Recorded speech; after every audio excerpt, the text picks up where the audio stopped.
Hello, thanks for being in a new video. This time I have a full review of the HMD Pulse Pro. Let's get started.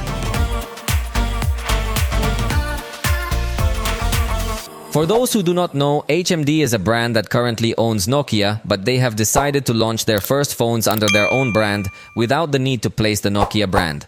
Although they maintain much of the same essence that had Nokia devices, then let's meet him. Because this is a very economical alternative, it is of the entry range. So it's around 2,600 Mexican pesos on the open market.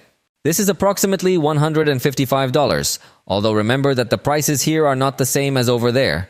It is worth noting, as always, that in Mexico, taxes are included in the price. This for the 6GB RAM edition with 128GB of storage, although I will be testing the edition with 8GB of RAM and 256GB of storage, which may also become available. So, let's see what this device can offer us against its main competitors, because there are several proposals in the entry-level market, although generally in this category we are going to see quite modest devices. So, let's get to know it. On the front, we will find a considerably good design. As you notice, it doesn't have a notch, but a circular cutout to place the camera, so it looks modern in that aspect. The bezels are not too thick, with the exception of the bottom bezel, which still, for this price, I think is thin enough to be considered an attractive design. So, although in aesthetics we find something very good, unfortunately it doesn't have some Gorilla Glass protection or something like that, but that's also uncommon in this price range. So, we are in front of something that we would expect in a budget device. On the right side we find the fingerprint reader, which is also the power button and the volume buttons. The top is completely clean. And on the left side we will find a very wide tray where we can place micro SD card as well as 2 nano SIM cards. So this is excellent news. At the bottom will be placed the headphone jack, a microphone, the USB-C port, and the speaker. The back cover will be built in plastic as well as the frames, so we do not find premium materials, but we could not demand it. And in this case the design is quite attractive. I have the Twilight Purple color edition, but it's also available in green and black. So there are good options to choose from. And remember, it's a design that is capable of projecting different colors depending on the angle at which it receives illumination. So honestly, it's a nice design in terms of its aesthetics. And in this case, it has an IP52 level of resistance against water and dust. Although this level means that it will only withstand simple splashes, so obviously you can't submerge it. But at this price, you are thankful to have that level of resistance because you could use it without much fear under light rain. Also, it has a slim resistance level of considerably slim for its category, and it weighs in with a slim resistance level of somewhere between 1 and 100%. This screen is 6.56 inches and will offer us IPS technology, although it is not the most advanced IPS. As you realize, from some sides it loses more visualization, so it is not that advanced in this sense. If you see the content from the front, you will have a good display of colors and a considerably high contrast. Although the screen resolution is not so high, we are talking about HD Plus resolution. That is 1612 by 720 pixels, which in general will give us a simple level of detail. Especially, you're going to notice a lot in small text, where you will surely get to notice more pixels for the little sharpness that can reach, having a density of 269 pixels per inch. But I insist, if you see the screen from the front, you will enjoy your movies or videos. Although if you want to share it with friends, those who are watching the content from the side will not distinguish much. It is a screen a little cold, like almost all screens in this category with respect to the colors are going to have a display a little more turned to blue. The maximum brightness of this screen is 600 nits, so it does not have an excellent outdoor display. It's a device that's more intended for indoor use, and the lowest brightness, fortunately, it is considerably low, so you can comfortably use this device in the evenings. In fact, in the accessibility options, there is also the option for extra dimming, so you could lower the screen brightness even further and have an even more comfortable experience in the nights. This screen also offers us a white balance adjustment, which I would recommend adjusting a bit more towards the warm tone so that you have a bit more comfortable viewing. And something positive is that it is a 90Hz screen in its refresh rate. So yes, it is able to show us fluid movements to give us a modern experience. And in this sense, yes, it can beat some competitors that in this price integrate 60Hz screens. This device has only one speaker and is not an audio specialist, so the audio will be simple, mono sound, enhances a lot the middle frequencies, has little presence of bass frequencies, so it is not a high quality sound, but we could not get too demanding at this price. Let's listen to a test, although it is not the same to listen to it live.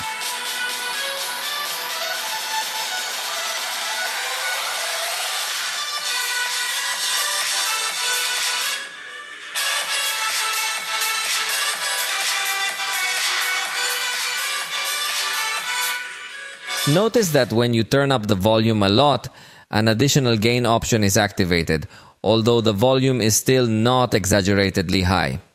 This device does not come with Dolby Atmos, but it has a category of audio effects where there is an option called Ozo Playback, which will try to adjust a dynamic equalization, but it does not have access to a specific equalizer, so the sound experience is definitely a bit limited in this regard. Fortunately, it does have a headphone jack, so if you want to enjoy quality audio on your headphones, the ideal will be to connect via cable because it only has the SBC codec, which is the most basic Bluetooth audio codec, so the audio through wireless headphones is going to be of low quality. This device only has one microphone. Below, we are going to listen to a recording made with this device. Esta es una grabación realizada con el dispositivo HMD Pulse Pro. It is definitely too simple microphone. Then we will see a video recorded with this device setting the sound system in my living room at maximum volume.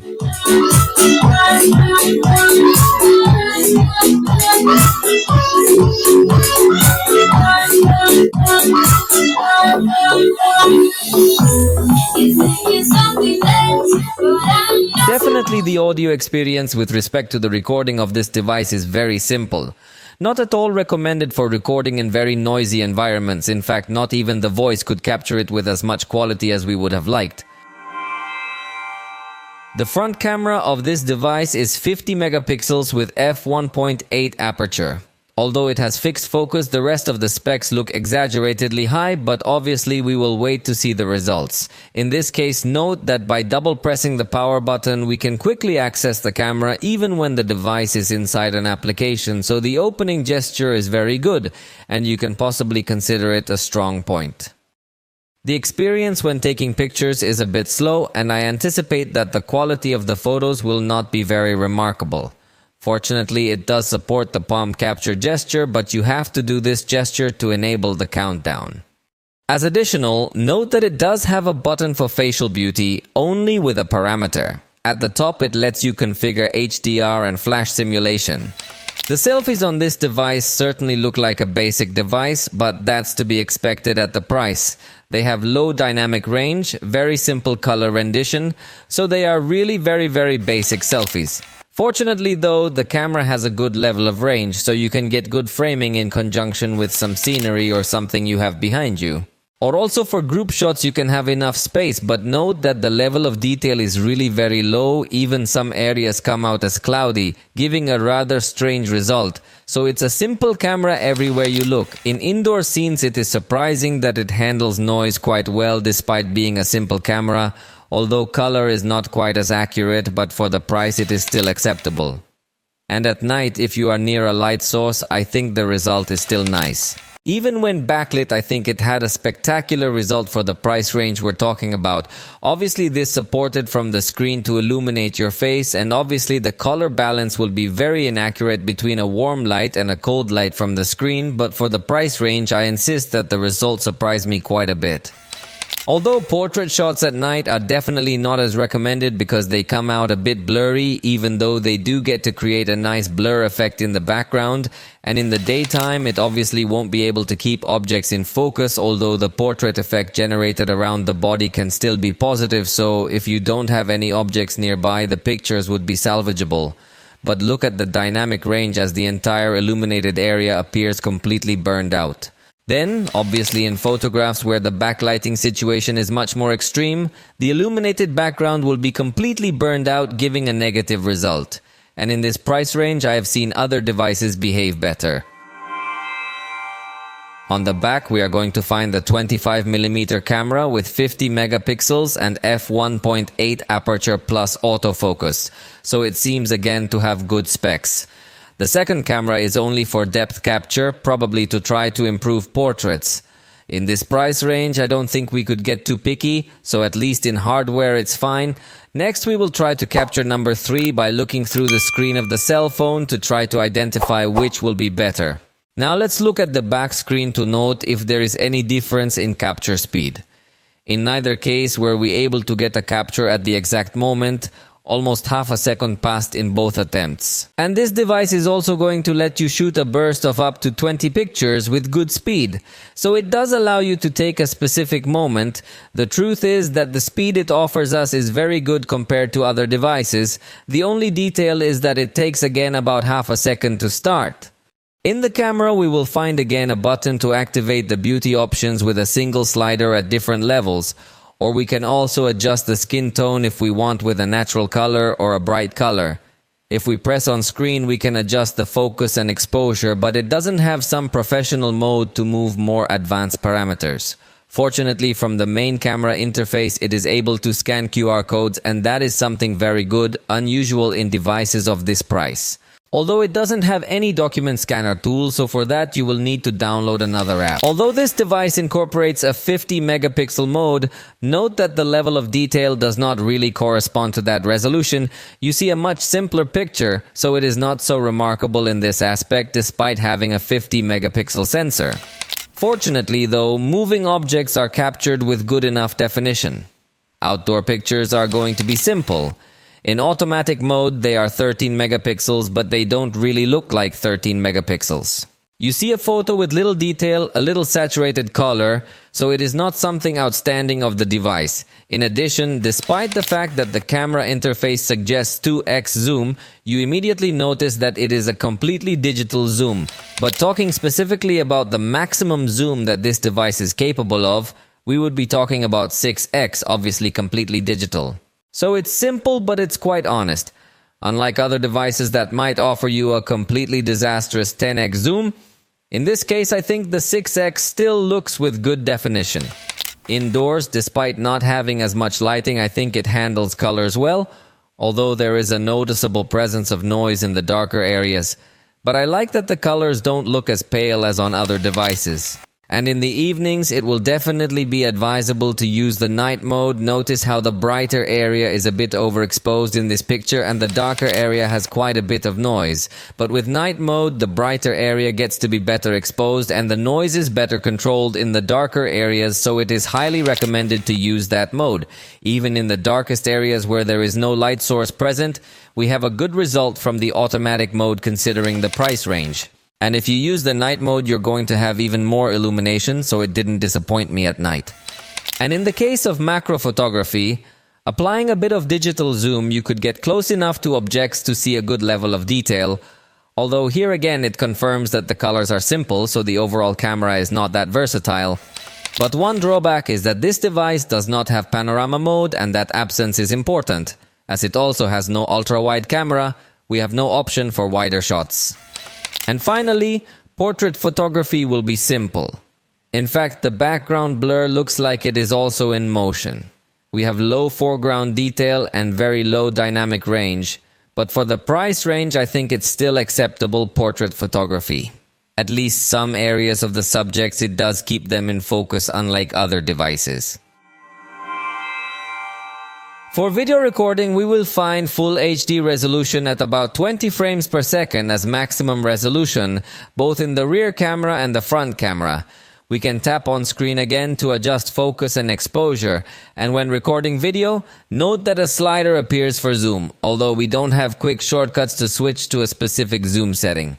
But we can pause and resume our recording and also take pictures while we are recording, although it does not allow us to rotate to the front camera, but it does have the option to turn on the flashlight without the need to stop our recording. Video recording, as expected, is simple.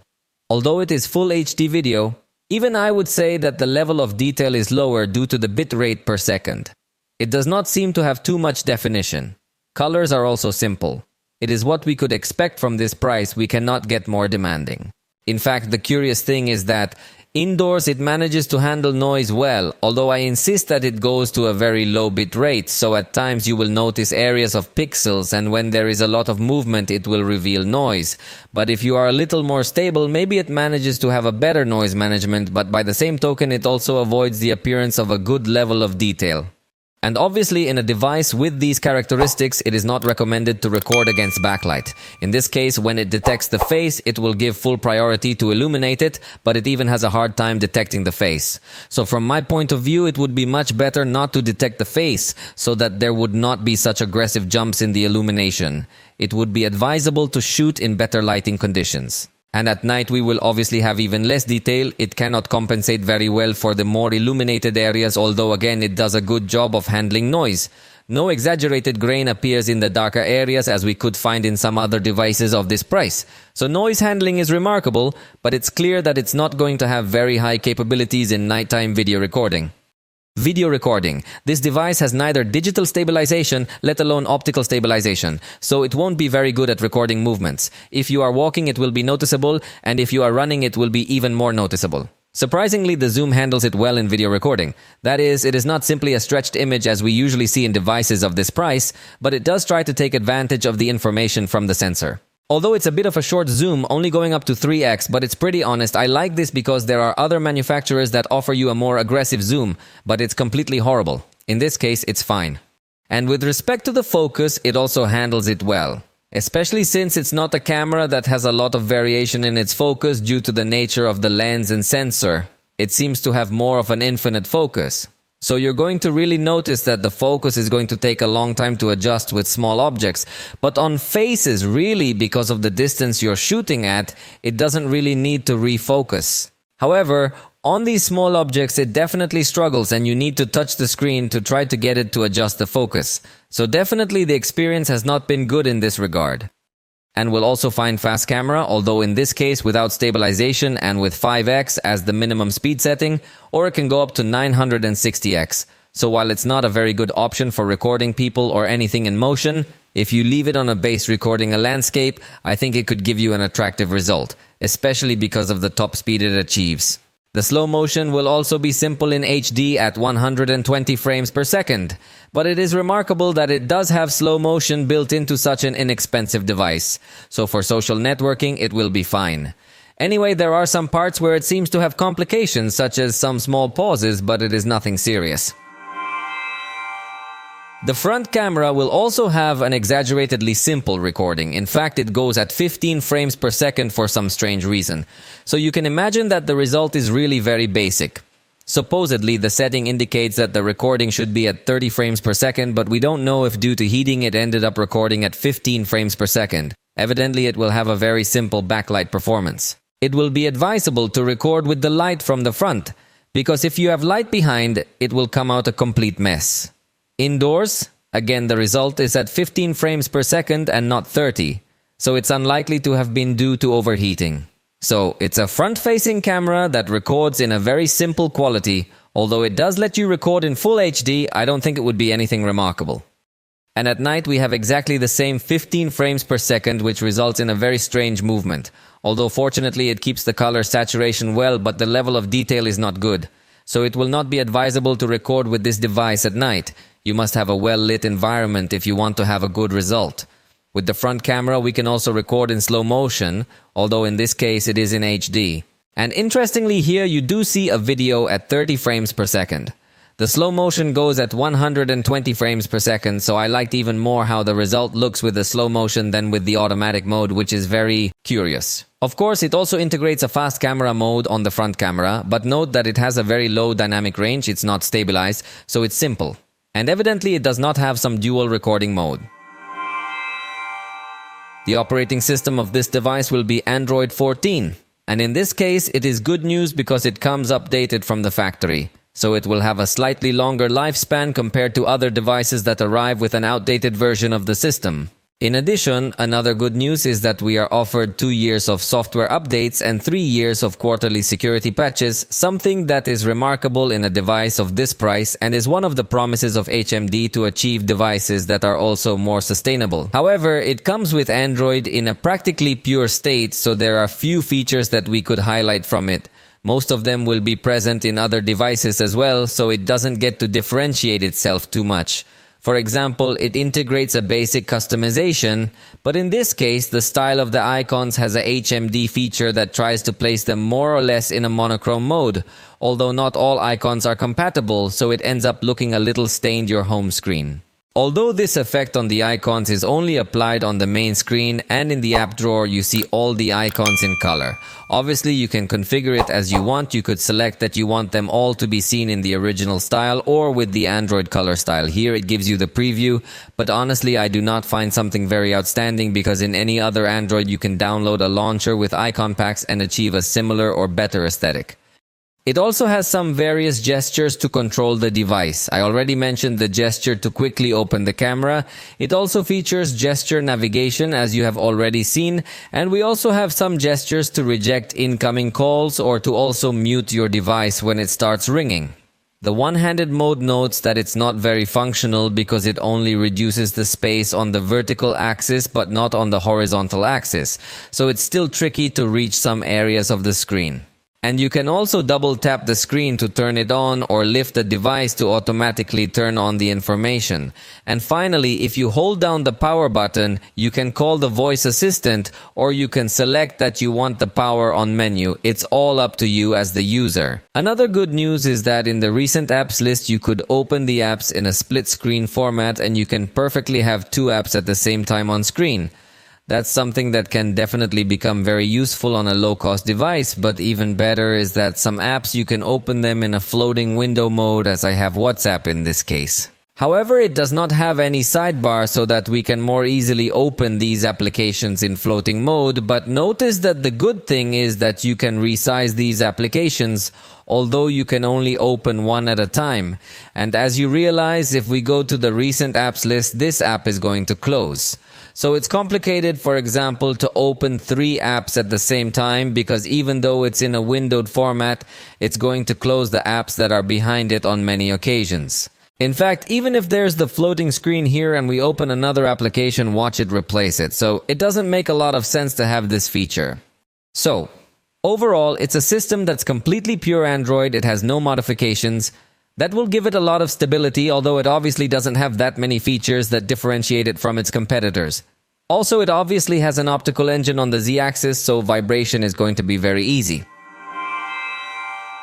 The lateral fingerprint reader it integrates works very well. It is fast and unlocks quickly. In addition, it allows up to 5 different registrations. And obviously, in addition to the fingerprint unlock, it has facial unlock, but it is a very simple facial unlock, so it is not recommended if your priority is security.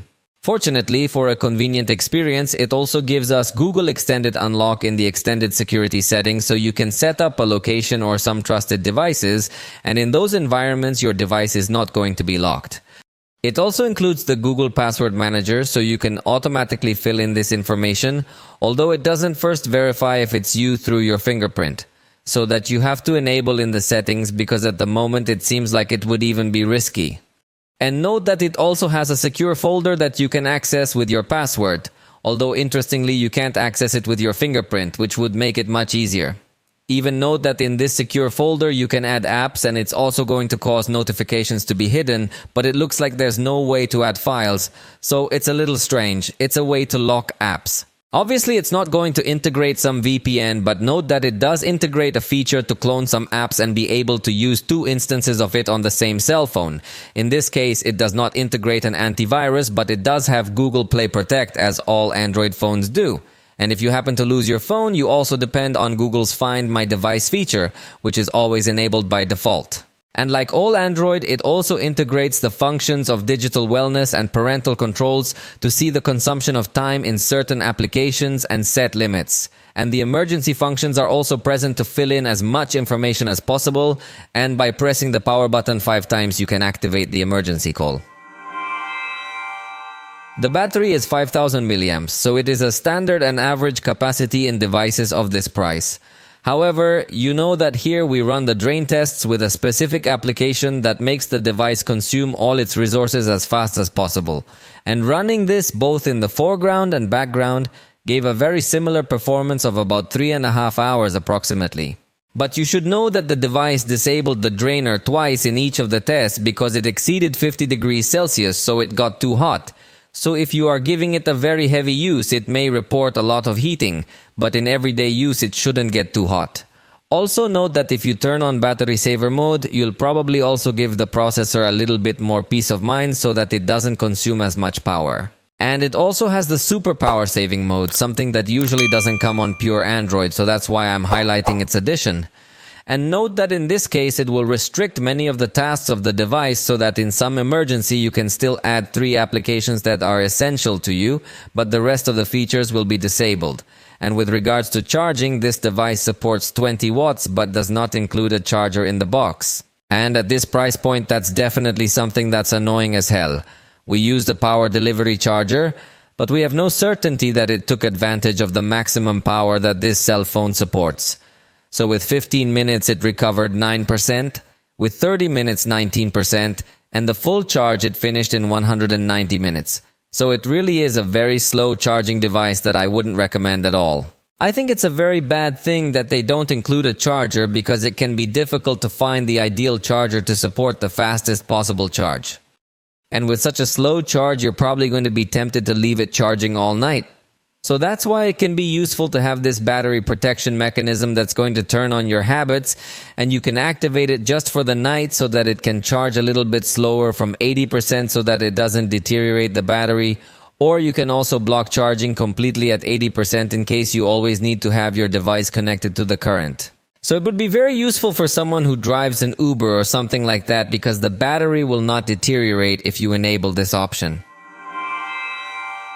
In connectivity, it supports 4G networks, the simple and expected.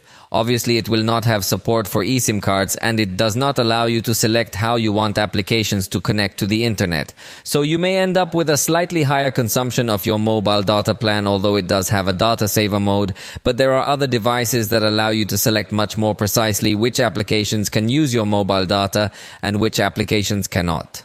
Wi-Fi connectivity is just coming to version 5, so it's not going to offer you such an impressive download speed. And regarding NFC, you should check specifically in the store where you are going to buy it, because there are some regions where it does support NFC and others where it does not. In my case, it does not include NFC, so pay attention to that. And something that will surely catch the attention of many people is that it supports FM radio, but even works without the need to connect headphones. That is something that very few devices have, so it could become one of its strongest points. Also, this device is capable of projecting your screen wirelessly, although it is a simple mirrored projection, but I like that it is not only capable of doing so to a Chromecast, but also to other wireless screens.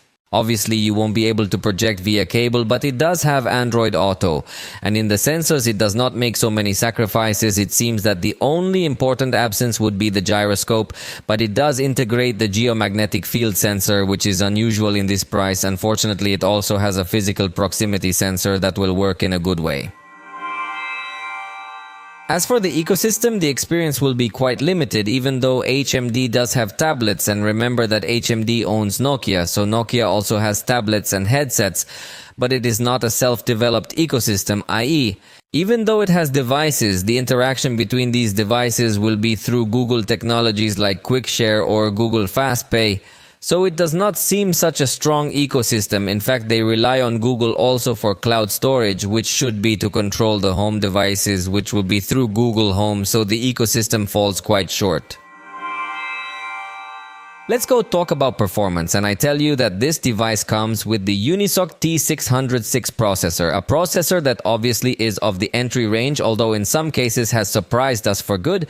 The good news of this device is the RAM memory, because it comes with 8 GB this version that I am testing, although there is also the version of 6 GB. In fact, from the version of 6 GB, I think it is something positive, because at this price, several devices are integrated only 4 GB, with what is not enough to have so many applications open at the same time. Devices are integrated only 4 GB with what is not enough to be able to have so many applications open at the same time. And in this case, it took 3.9 seconds on average to open each application. Obviously, we are in front of a device of the entry range, but to make the entry range sincerely has been considerably well. Believe me, I have seen other devices that take much longer to be able to open applications, and what I like most is that it notes that it has kept open virtually all applications. We just saw the first application restart, but I think it has enough RAM to be able to have running several content. Then even if you are one of those who want to have several applications open at the same time, possibly this is one of the best on this topic.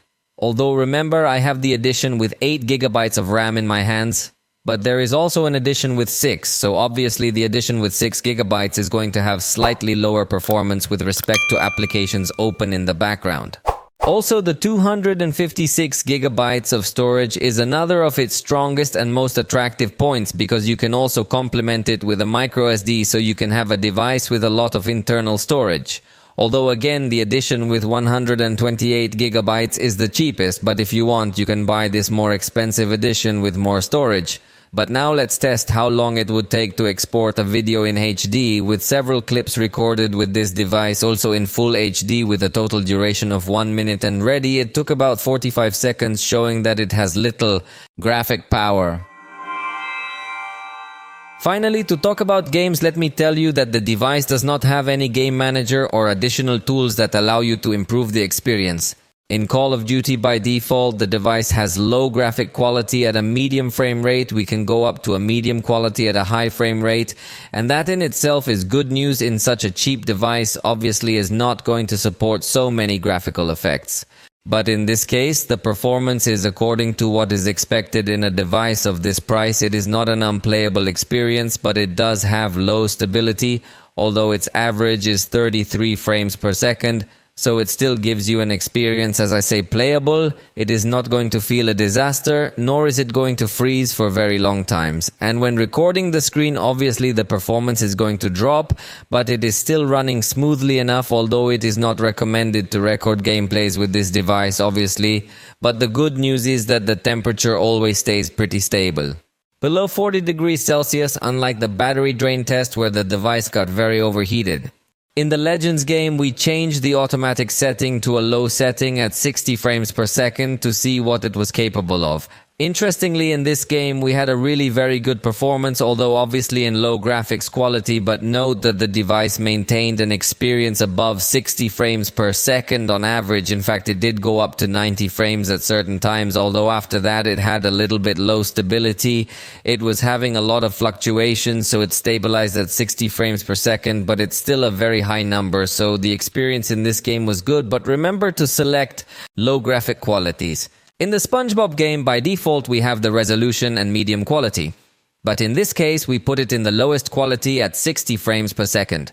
Although the remarkable thing is that if it supports the smoothing, however, it would be advisable to disable the smoothing, because having enabled the smoothing experience will be slower. In this case, has low stability, did not exceed 35 frames per second, then it will not give us an experience as smooth in this type of content that begin to be a little more demanding in terms of graphics. And finally, we played Asphalt 9. We did not want to put more complex tests because it is a simple device, but if we raise it to 60 frames per second by selecting the default quality setting, and in this case something curious happened because the first time we played without recording the screen was quite unstable, probably was starting to load some textures and all the effects, because the second time we tested it now to record the screen was much better. I insist possibly because all this was already loaded in RAM memory, so it was much better in this test. What is remarkable is that in no game came to exceed 60 frames per second by selecting the default quality setting. Second time we tested it now to record the screen was much better. I insist possibly because all this was already loaded in the RAM memory, so it was much better in this test. The remarkable thing is that in no game came to exceed 40 degrees Celsius, so it really is not a device that seems to heat in practical life, but definitely not aimed at people who want to play.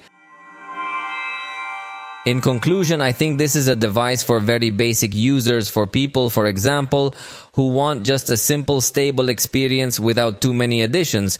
So by integrating a practically pure Android system will give us that same feeling, and fortunately has good updates promised, however will not be very remarkable in screen or camera. In fact, is a fairly content device in many things, but it is what we could expect in this price range. Sincerely, for the price does not disappoint. So I hope you liked this video. If you liked, you can tell us, and see you next time.